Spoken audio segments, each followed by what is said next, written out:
আজ ছিল সোনার সুইমিংয়ের সেকেন্ড ডে।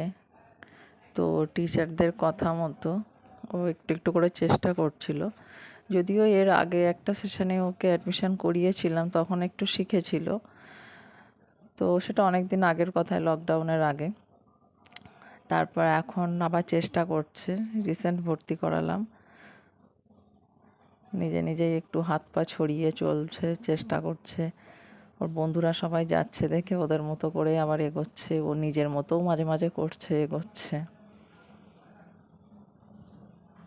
আর আমি মেয়েকে নিয়ে সাইডে ওপরে বসেছিলাম, কিন্তু এত ছটফট করে, সে তো এক জায়গায় বসার নয়। বলছি, দেখো দাদা কি করছে। ও বলছে নামবো। দাদা কেন আমাকে নিয়ে যায়নি।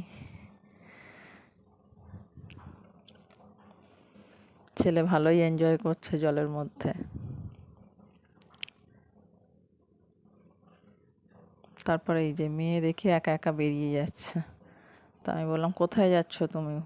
এবার পাশে এখানে এটাতে ফুটবল খেলার মাঠ, এখানে সব ফুটবল খেলে বাচ্চারা। অনেক বাচ্চাই থাকে, অনেকগুলোই বল থাকে। ও ওখানে ওদের মধ্যে যাবে। তারপর এই আবার নিয়ে এসছি, আবার একজন এই যে আঙ্কেলের হাত ধরে, হঠাৎ খুঁজে পাচ্ছি না দেখি এক আঙ্কেলের হাত ধরে বাইরে মাঠে গিয়ে ঘুরছে। মানে এইরকম এক জায়গায় বসবে না, ওর কোনো অচেনা লাগে না, সবার কাছেই ও যায়।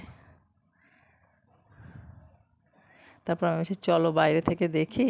দাদা সাঁতার কাটছে, চলো বাইরে থেকে দেখি বলে আবার এই বাইরে থেকে ওকে দেখাচ্ছিলাম।